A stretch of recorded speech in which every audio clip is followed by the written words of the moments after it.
Berita lain, polisi saudara akan mengetes kejiwaan tersangka tenaga pengajar yang melakukan kejahatan seksual terhadap puluhan orang santri di salah satu pondok pesantren di Ogan Ilir, Sumatera Selatan. Sementara para korban akan menjalani visum serta diberi pendampingan trauma healing.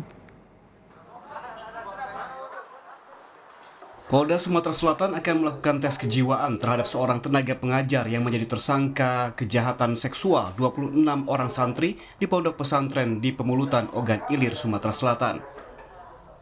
Korban kejahatan tersangka ialah anak-anak dan remaja laki-laki yang masih berusia 12 hingga 13 tahun. Tim penyidik dari Ditreskrimum Polda Sumsel masih memeriksa tersangka terkait kemungkinan adanya korban lain. Dari pemeriksaan sementara, tersangka mengaku melakukan kejahatan karena didasari rasa penasaran. Tersangka menjadi guru mengaji di pesantren selama 2 tahun terakhir. Untuk mengetahui apakah ada korban lain, Polda Sumatera Selatan membuka posko pengaduan. Polisi juga nantinya akan memeriksa sejumlah pihak pondok pesantren dalam waktu dekat. Buka posko pengaduan, kemarin ada 14 anak yang dibawa oleh orang tuanya, dan kita fasilitasi, kita terima di suatu tempat yang kira-kira nyaman dan tidak merasa terganggu. Kita lakukan wawancara dan kita pastikan bahwa ada tambahan 14 anak lagi yang menjadi korban dari pelaku. Selain itu, polisi juga akan melakukan visum terhadap 26 korban untuk memperkuat bukti. Pendampingan trauma healing juga akan diberikan dengan melibatkan LSM Perlindungan Anak dan pemerintah kota. Tim Liputan, Kompas TV, Palembang, Sumatera Selatan. Perkembangan kasus kejahatan seksual terhadap sejumlah santri di Palembang, Sumatera Selatan yang melibatkan anak-anak kita sudah terhubung siang hari ini dengan AKBP Tulus Sinaga, Wakil Direktur Reserse Kriminal Umum Polda Sumatera Selatan. Selamat siang Bapak. Bapak, sejauh ini bagaimana pendampingan kepada para korban yang usianya rata-rata 12-13 tahun? Selamat siang. Berkenaan dengan perlakuan kita terhadap korban, bahwa betul saat ini jajaran kita dari penyidik Subdit 4 berkoordinasi dengan Dinas Sosial pemerintah Sumatera Selatan berusaha untuk mengembalikan trauma anak-anak yang menjadi korban dari pelaku. Di samping itu, kita juga bekerjasama dengan teman-teman dari psikolog agar upaya perlakuan terhadap anak ini bisa segera mungkin dikembalikan rasa traumanya. Demikian. Ya, trauma healing seperti apa Pak Tulus yang diberikan karena takutnya anak-anak ini yang menjadi korban bisa saja mungkin suatu saat berbuat karena mereka sudah pernah merasakan sebelumnya gitu Pak? Betul sekali. Inilah yang kita antisipasi karena berdasarkan hasil penyelidikan kita kepada pelaku, perbuatan ini pun dia lakukan karena yang bersangkutan pernah mengalami hal yang sama. Nah, oleh karenanya terhadap anak-anak ini betul-betul kita treatment, betul-betul kita kembalikan semangatnya dan berusaha kita hilangkan rasa trauma yang pernah dia alami.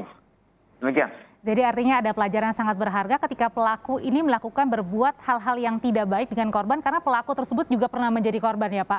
Total ini ada berapa korban, berapa anak-anak yang jadi korban kejahatan seksual?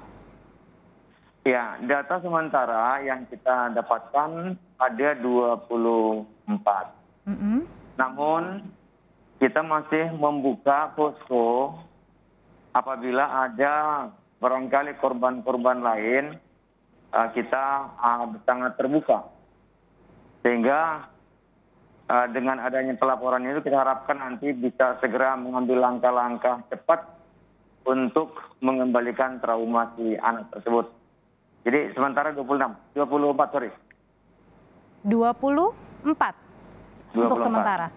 Dan kondisi di pesantren untuk sementara waktu apakah mungkin ditiadakan sementara untuk kegiatan langsung untuk bertatap muka? Ya, informasi yang kami dapatkan sementara proses belajar mengajar dihentikan dulu. Ya, nanti sambil menunggu bagaimana perkembangan ke depan, ini lagi kami upayakan koordinasi dengan pihak sekolah. Baik, Bapak, kita bergeser ke kondisi dari pelaku ya Pak ya.